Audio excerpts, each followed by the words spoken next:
Olá a todos, sejam muito bem-vindos à segunda sessão de Lendas e Mitos da Antiguidade, sessão esta destinada à Odisseia.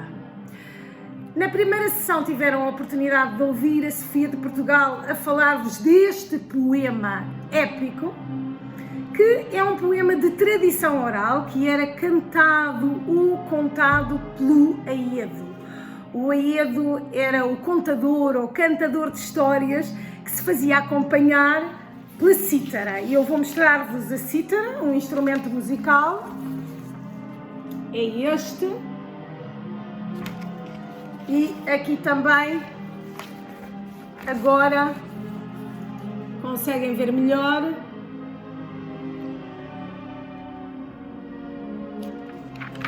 A cítara. Este poema de tradição oral passou a registro, escrito por volta, julga-se, do século VIII a.C. e, portanto, é a segunda obra que é uma referência para o mundo ocidental, porque a primeira é a Ilíada. A Ilíada conta, narra-nos os feitos dos heróis na guerra de Troia e o estratagema do cavalo de Troia, do cavalo de pau de Troia. A segunda obra, a Odisseia, que é esta à qual nos estamos a dedicar, narra as peripécias, as aventuras de um desses heróis, Odisseu, que nós conhecemos vulgarmente pelo nome romano Ulisses. Eu, como estou a seguir esta tradução de Frederico Lourenço, uma tradução fantástica, vou, ao ler partes dos versos do poema, vou sempre apresentar o nome Odisseu, porque está assim na tradução, está bem? Até porque o título Odisseia advém do nome Odisseu. Tem lá a sua origem. Então este herói ficou, após a guerra de Troia, na ilha de Ogígio, cativo pela Calipso, e toda a Odisseia começa precisamente com a deliberação no Olimpo acerca de como é que este herói irá regressar. Portanto, a primeira fase, os primeiros cantos que a Sofia de Portugal já apresentou, chamados, digamos, os três tempos de ação. O primeiro tempo de ação, a Telemaquia. Os primeiros cantos estão dedicados à história do filho Telémaco e da esposa de Odisseu / Ulisses, a Penélope e os pretendentes. E ali no canto quinto temos então o Olimpo que decide ajudar o herói a regressar a Ítaca ao seu reino. Mas quando decide isto, não está presente o deus que realmente é inimigo de Odisseu, que é o deus Poseidon. Claro que o deus Poseidon, ao saber que ele preparou uma jangada e que tenciona regressar a Ítaca, prepara ali uma tempestade e ele vai naufragar. Ele naufraga e é encontrado mais tarde pela filha dos reis, dos Feaces, do povo Feace.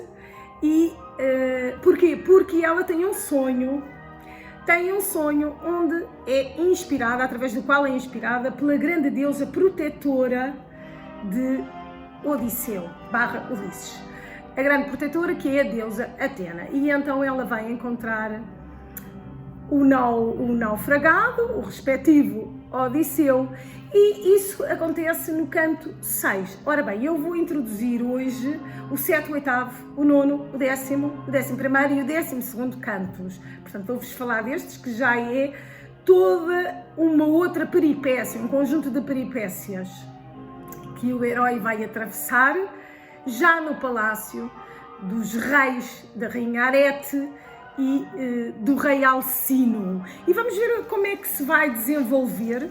No canto 7 é precisamente esse momento, o momento da chegada ao palácio, em que ele irá fazer uma primeira abordagem à rainha Arete e que o rei Alcino, sim, afirma que lhe irá dar hospitalidade e ajudá-lo a regressar a Ítaca através da construção de um grande navio. Portanto, este povo, os Feaces, tinham naus velozes como pensamentos. Então eu vou começar por no canto 7, lá está, e por vos ler partes deste poema homérico e que os deuses me inspirem. Então Odisseu pôs-se a caminho da cidade. Sobre ele Atena derramara um denso nevoeiro para assim o ajudar, não fosse algum dos magnânimos feaces encontrá-lo no caminho e interrogá-lo, desafiando-o a dizer quem era. Mas quando estava prestes a entrar na cidade aprazível, apareceu-lhe no caminho a deusa de olhos garços, Atena, sob a forma de uma virgem que segurava um cântaro. Postou-se junto dele. Dirigiu-lhe esta pergunta o divino Odisseu. Filha, poderias indicar-me o caminho para o palácio de Alcino, que dos homens desta terra é o rei? É que chego aqui como um estrangeiro que muito sofreu, vindo de terra longínqua. Aqui não conheço nenhum dos homens que esta cidade e esta terra detém. A ele respondeu a deusa de olhos garços Atena. Nesse caso, eu te indicarei, ó pai estrangeiro, como pedes, a casa, visto que Alcino é vizinho de meu pai irrepreensível. Mas caminha em silêncio. Eu mostrar-te-ei o caminho. Não olhes para nenhum homem nem faças perguntas. Esta população não é muito amiga de estrangeiros, nem é seu costume dar as boas-vindas a quem chega de longe. É um povo que confia apenas nas suas rápidas naus velozes, nas quais atravessa o abismo do mar, por graça do sacudidor da terra, pois suas naus são rápidas como uma flecha ou um pensamento. Temos aqui a proteção da deusa à chegada ao reino e agora ao palácio dos feaces. Atravessou a grande sala o sofredor e divino Odisseu, envolto na névoa que sobre ele derramara Atena, para chegar junto de Arete e do rei Alcino. Em torno dos joelhos da rainha lançou Odisseu os braços. Nesse preciso momento se evaporou a névoa sobrenatural. Todos ficaram em silêncio ao verem um homem estranho e maravilharam-se ao olhá-lo. Odisseu fez então a sua prece. Arete, filha de Rechenor semelhante aos deuses, chego junto de ti e do teu esposo como suplicante, tendo muito sofrido, e junto também destes convivas, a quem queiram os deuses conceder ventura enquanto viverem, e que cada um deixe para os seus filhos uma grande fortuna em sua casa. Mas a mim, dai-me transporte, para que chegue depressa à pátria, pois já há muito tempo que sofro desgraças longe da minha família. Aqui está o que vos tinha falado do pedido de ajuda aos reis dos feaces. E vamos ouvir então a resposta do rei Alcino. Tomando então a palavra, a ele deu resposta Alcino. Estrangeiro, o coração que tenho no peito não se zanga em vão. Nada de melhor em tudo que a justa medida. Quem me dera, ó Zeus, Pai, ó Atena, ó Apolo, que fosse assim como tu, e com entendimento como o meu, aquele que aqui ficando desposasse a minha filha, a quem eu chamasse meu genro. Dar-te-ia casa e muitos tesouros, se de bom grado ficasses. Mas contra a tua vontade nenhum dos feaces te reterá. Que tal coisa nunca agrada a Zeus Pai. Indicarei para que saibas quando faremos o teu transporte. Amanhã. Nessa altura te deitarás, dominado pelo sono, e eles te levarão pelos seus remos no mar calmo, para que chegues à tua pátria e à tua casa. E aqui está, portanto, temos aqui, com estes versos, aquilo que acabei de vos contar que sucede, de como a história se desenvolve no canto 7.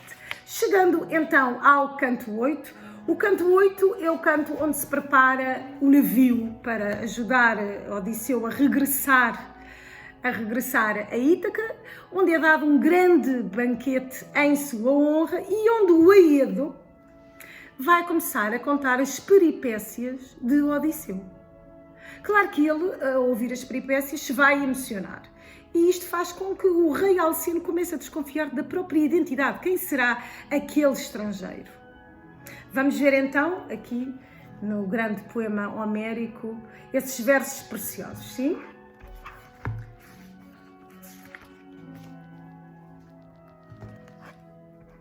Mas depois de afastarem o desejo de comida e bebida, a musa inspirou o Aedo a cantar as célebres façanhas de heróis. Era um canto cuja fama chegara já ao vasto céu, a contenda entre Odisseu e Aquiles, filho de Peleu. Era isto que cantava o celebérrimo Aedo. Mas Odisseu, com suas mãos possantes, pegou na capa de púrpura e com ela cobriu a cabeça, escondendo o belo rosto. Sentia vergonha dos feiaces, porque das pálpebras lhe corriam lágrimas. Na verdade, cada vez que o Aedo fazia uma pausa, Odisseu limpava as lágrimas e tirava a capa da cabeça. Mas quando o Aedo retomava o canto, quando lhe pediam para voltar a cantar os feiaces, visto que as suas palavras os deleitavam, Odisseu tapava de novo a cabeça para chorar. De todos os outros conseguiu ocultar as lágrimas. Só Alcino se apercebeu e reparou no que sucedia, pois estava sentado perto dele e o viu a suspirar. Aqui está então a tal suspeita. E continuamos. E cantou como os filhos dos aqueus saquearam a cidade, entornando-se para fora do cavalo, deixando a oca cilada.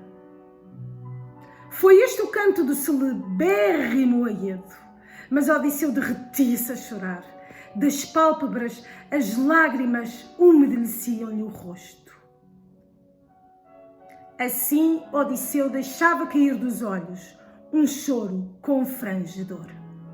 O que acontece, entretanto, é que o Aedo canta a própria guerra de Troia e, portanto, Odisseu continua altamente comovido por estar a ouvir cantar os seus feitos.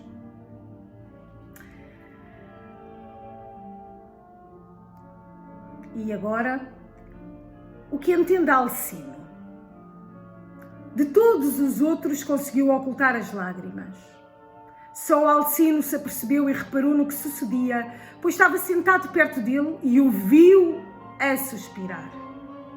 Logo declarou aos feiaces que amam seus remos: escutai, ó príncipes e conselheiros dos feiaces, que de modo que não tenja agora a lira de límpido som, pois nem a todos este canto tem o condão de agradar.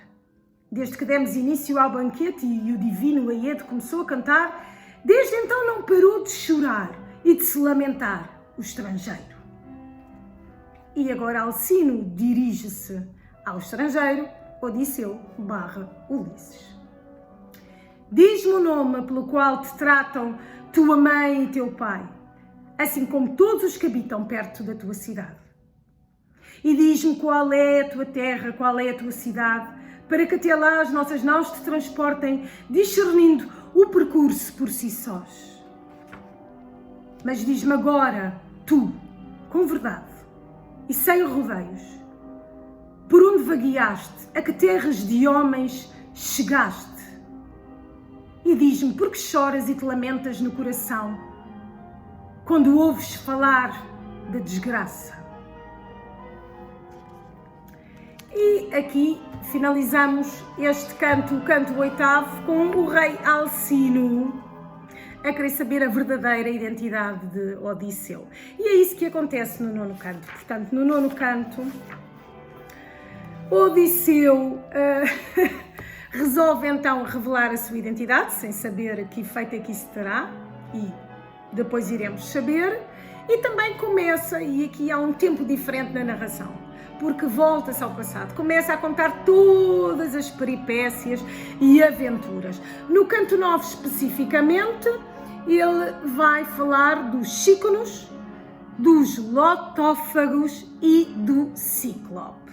E então eu destaquei aqui umas partes do poema homérico para vocês acompanharem esta revelação da identidade e estas aventuras, nomeadamente a do Cíclope. E diz Odisseu: que coisa te contarei primeiro? Que coisa no fim? Pois muitas foram as desgraças que me deram os Olímpios. Agora direi em primeiro lugar o meu nome, para que fiqueis a sabê-lo e para que de futuro, tendo fugido ao dia impiedoso, eu possa ser vosso anfitrião, embora seja longe a minha casa. Sou Odisseu, filho de Laertes, conhecido de todos os homens pelos meus dolos. A minha fama já chegou ao céu. É na soalheira Ítaca que habito. Aqui estão os versos da Revelação e agora no canto 9 também a parte que selecionei para vocês do Cíclope. Portanto, ele falava com ele, Cíclope, Ciclope, como quiserem dizer. Ele estava a falar com ele e vamos ver o que é que sucedeu. Ele não me apanhou. Respondi-lhe com palavras manhosas. A minha nau foi estilhaçada por Poseidon, sacudidor da terra, que a atirou contra as rochas aqui na costa da tua ilha, depois de a trazer junto do promontório. Foi o vento que a impeliu do mar, mas eu com estes homens fugi à morte escarpada. Assim falei. Do seu coração impiedoso não veio qualquer resposta, mas levantou-se de repente e lançou mãos aos meus companheiros. Agarrou 2 deles e atirou-os contra o chão como se fossem cãezinhos. Os miolos espalharam-se pelo chão, molhando a terra. Depois cortou-o aos bocados e preparou a sua ceia. Comeu-os, como um leão criado na montanha. Nada deixou, mas comeu as vísceras, a carne, os ossos e o tutano. Nós chorávamos, levantando as mãos para Zeus, ao vermos tais atos cruentos. Dominava-nos o desespero. Depois que o Cíclope encheu a sua enorme barriga de carne humana, bebeu leite puro, sem mistura. Em seguida deitou-se na gruta, no meio das ovelhas. E aqui neste canto ficamos a saber as desventuras dos companheiros de Odisseu. E esta narrativa destas peripécias continua no canto 10, e no canto 10 são destacados os episódios da ilha de Éolo com os Lestrignos e na ilha de Circe. Eu destaquei os da ilha de Circe.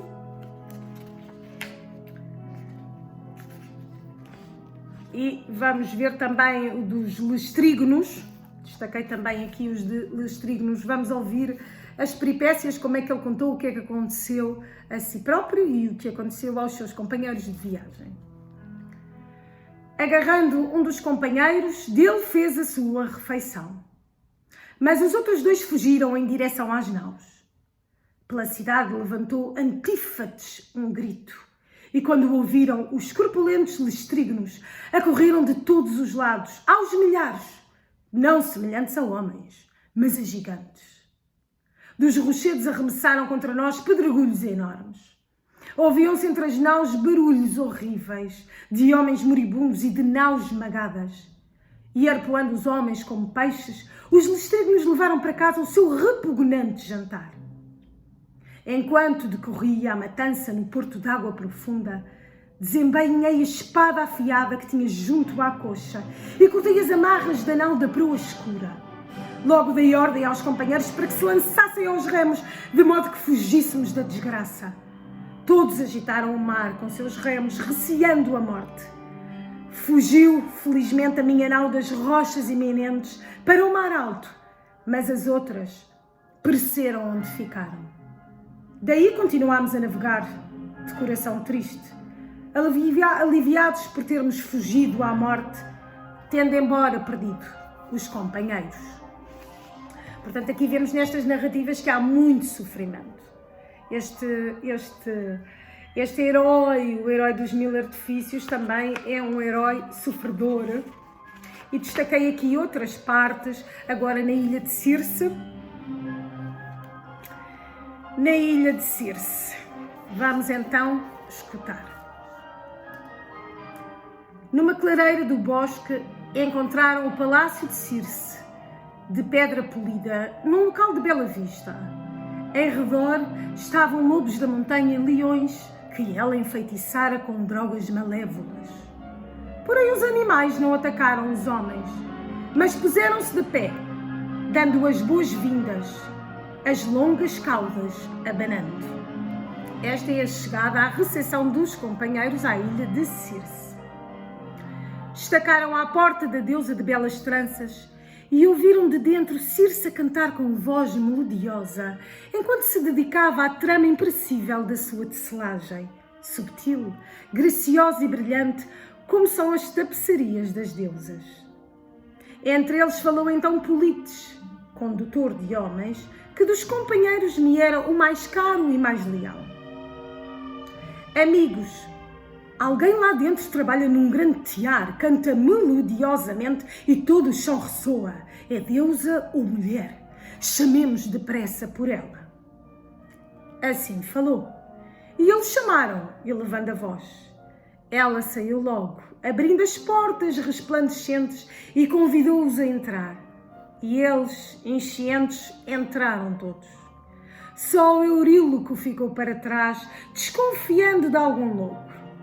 Circe sentou-os em assentos e cadeiras e serviu-lhes queijo, cevada e pálido mel com vinho de prâmino. Mas misturou na comida drogas terríveis para que se esquecessem da pátria. Depois que lhes deu a poção e eles a beberam, bateu-lhes com a vara, para logo os encurralar nas pocilgas. Eles tinham dos porcos as cabeças, a voz, as cerdas e o corpo, mas a mente não mudou, permaneceu como era. E choravam, encurralados, enquanto Circe lhes lançava glandes e bolotas e o fruto do cornizo para comerem, coisas de que se alimentam os porcos que dormem no chão. Aqui temos a descrição homérica do que aconteceu aos companheiros que foram transformados em porcos.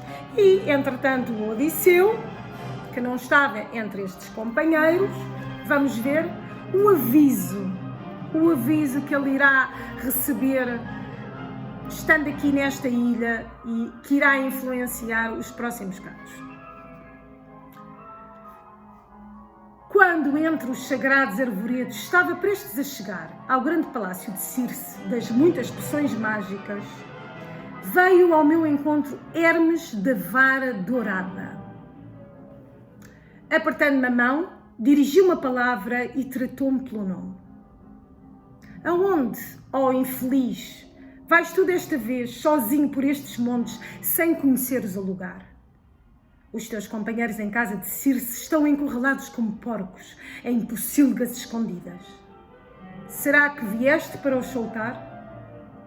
Digo-te que não regressarás, mas ficarás também tu onde estão os outros. Mas eu te libertarei das desgraças, salvar-te-ei. Leve esta droga potente para o palácio de Circe, afastará da tua cabeça o dia da desgraça. Vou contar-te agora todos os dolos mortíferos de Circe.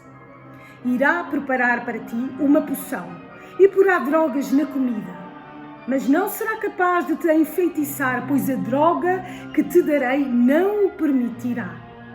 E dir-te-ei mais: quando Circe tentar conduzir-te com a sua vara comprida, desembainha a espada de junto da tua coxa e lança-te contra Circe, como se a quisesses matar. Ela ficará cheia de medo e oferecer-te-á a sua cama. Pela tua parte, Não recuses a cama da deusa, para que ela te solte os companheiros e trate bem de ti. Mas ordena-lhe que jure o grande juramento dos deuses, que não preparará para ti qualquer outro sofrimento. Não vai ela tirar-te a coragem e virilidade quando estiveres nu.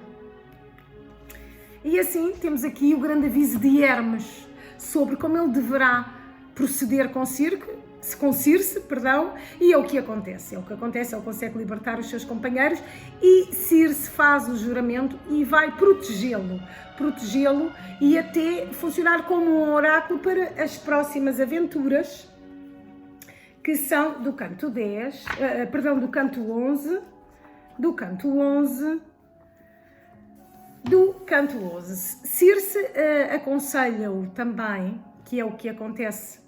Essa ação acontece no canto 11, aconselham a visitar os infernos, o Hades, e a pedir conselho sobre o seu regresso a Ítaca ao adivinho tebano Tiresias. E é isso que nós vamos ver aqui.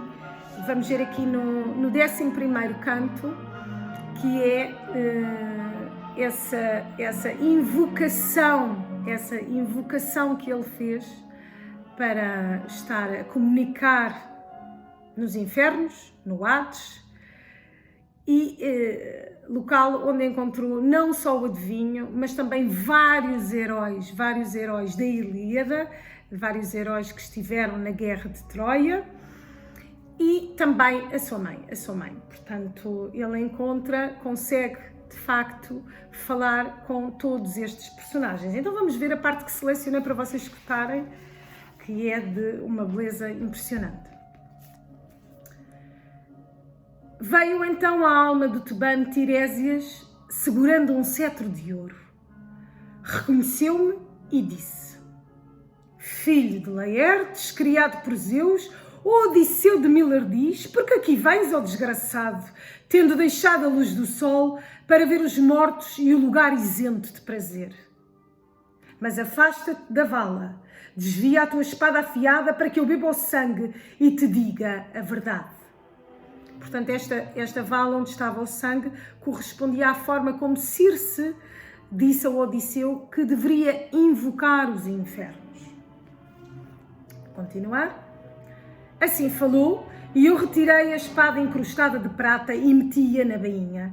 E depois que bebeu do negro sangue, tais palavras me dirigiu o adivinho irrepreensível. Procuras saber do doce regresso, ó glorioso Odisseu, mas o Deus falo-á difícil. Pois não julgo que fugirás ao Deus que abala a terra, que acumulou cólera no coração porque lhe cegaste o querido filho.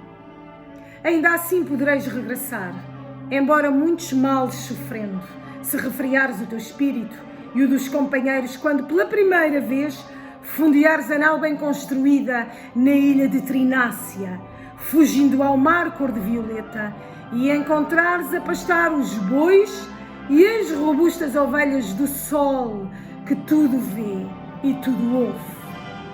Se deixares o gado incólume e pensares no regresso, podereis chegar a Ítaca, embora muitos males sofrendo.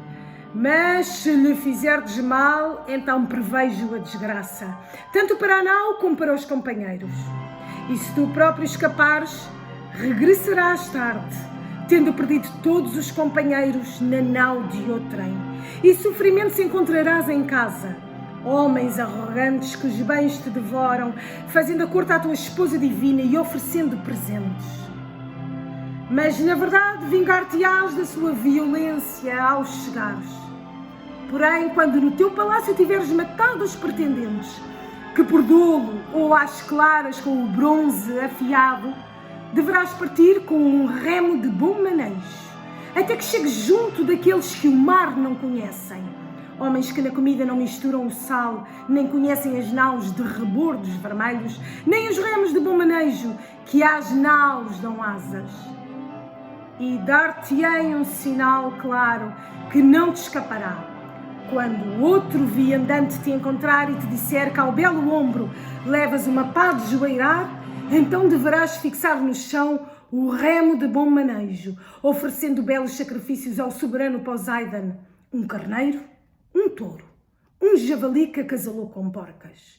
Depois regressa à casa e oferece sagradas hecatombes aos deuses imortais, que o vasto céu detém a todos por ordem. E do mar sobrevirá para ti a morte brandamente, que te cortará a vida já vencido pela opulenta velhice. E em teu redor os homens viverão felizes.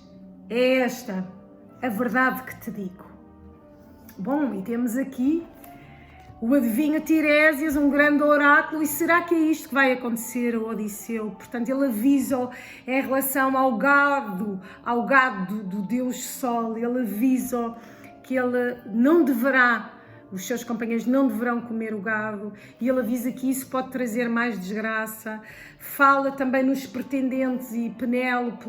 Portanto, o que é que será? Será que este adivinho está a predizer bem o futuro destino de Odisseu? E é isso que vamos ver agora, continuando a obra Odisseia.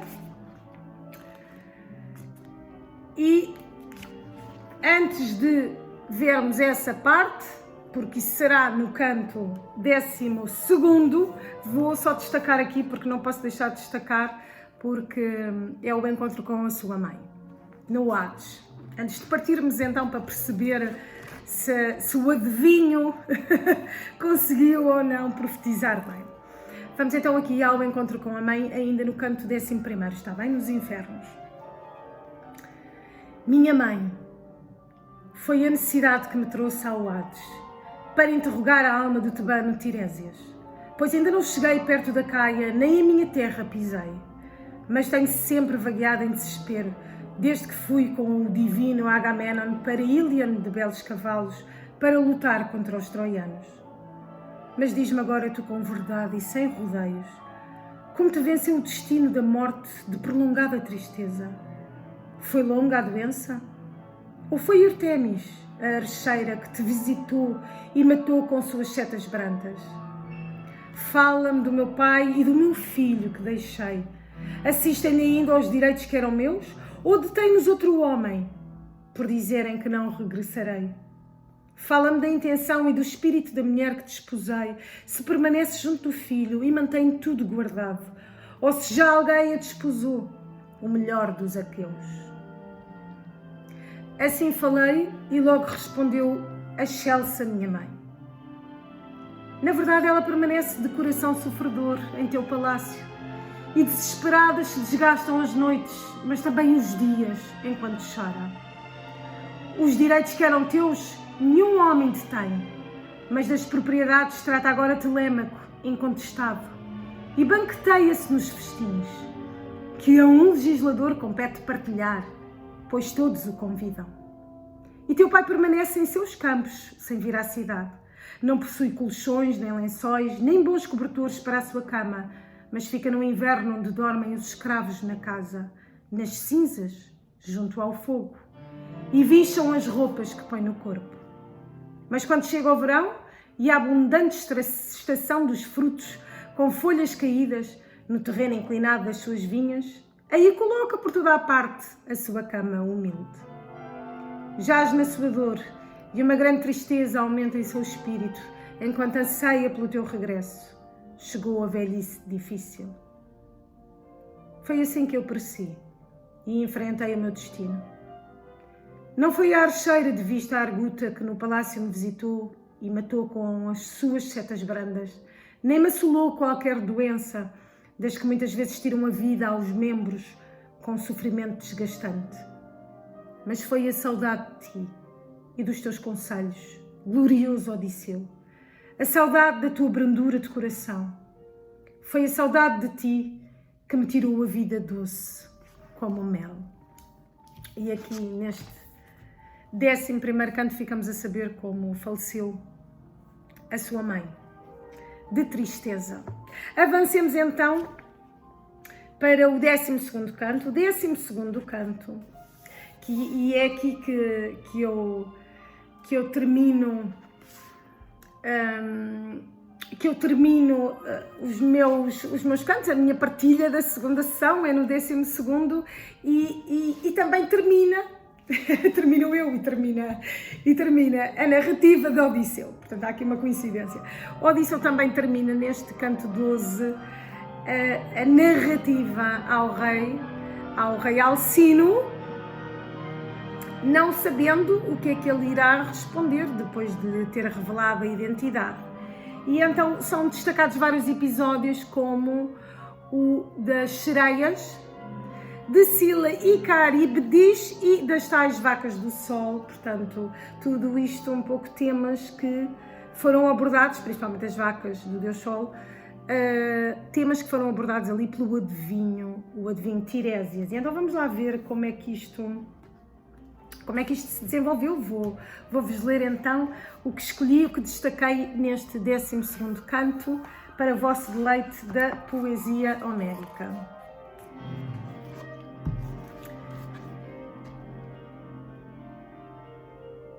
Sentámo-nos a pôr em ordem o equipamento em toda a nau, que o vento e o timoneiro mantinham no seu caminho. Falei então aos companheiros com tristeza no coração. Amigos, não é justo que apenas um ou dois conheçam os oráculos que proferiu Circe, divina entre as deusas. Falarei para que todos saibamos se morreremos ou se, evitando a morte e o destino, conseguiremos fugir. Primeiro foi o som das sereias divinamente inspiradas e seu prado florido que nos aconselhou a evitar. Disse parecer só eu a ouvi-las. Devereis amarrar-me com ásperas cordas para que fique onde estou, de pé, junto ao mastro, e que as cordas sejam atadas ao mastro. E se eu implorar e vos ordenar que me liberteis, devereis amarrar-me com mais cordas ainda.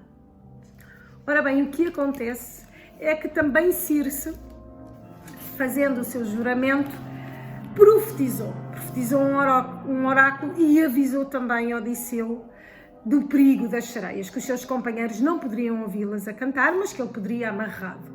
Então, e esta é a parte em que no canto 12, Odisseu se dirige aos seus companheiros dizendo: eu não vou guardar este oráculo só para mim, o oráculo de Circe, vou partilhar com vocês para saberem o que fazer. E de facto conseguiram, conseguiram passar pelas sereias. E vamos continuar agora com outra situação, que são as vacas do Deus Sol. Vamos ver então, e aqui está a parte do adivinho Tiresias. Será que eles não atacaram o gado? Vamos ver. Quando surgiu a que cedo desponta a aurora de róseos dedos, arrastámos a nau para uma côncava gruta. Lá, onde estão das ninfas os assentos e lugares das suas danças. Depois convoquei uma reunião e assim lhes falei: amigos, na nau veloz temos comida e bebida. Abstemo-nos, pois, do gado, para nada virmos a sofrer. São estas as vacas e as robustas ovelhas de um Deus terrível, o Sol, que tudo vê e tudo ouve. Os amigos, companheiros foram avisados,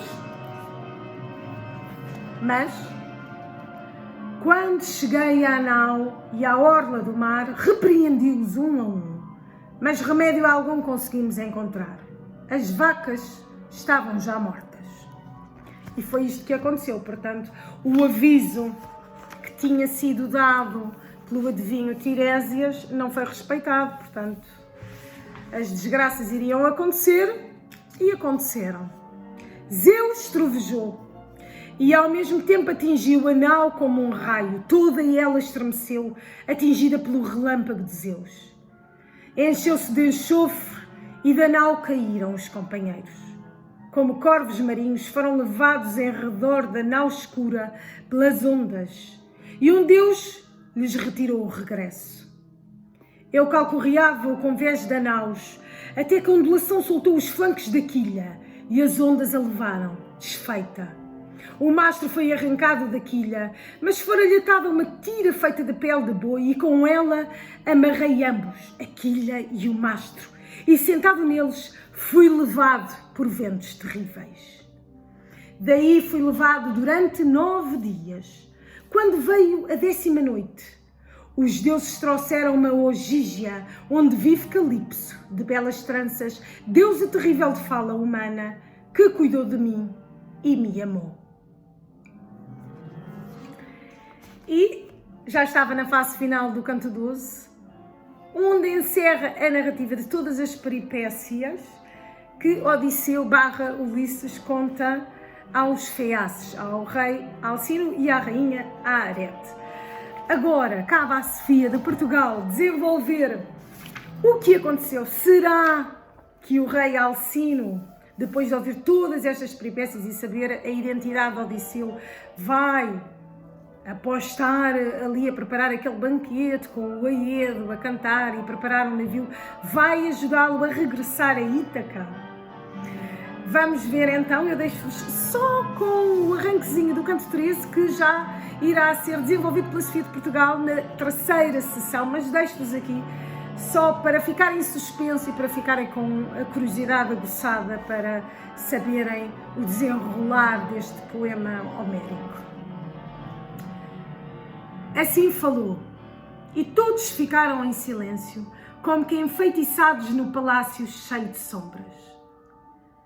Então lhe disse Alcino, tomando a palavra.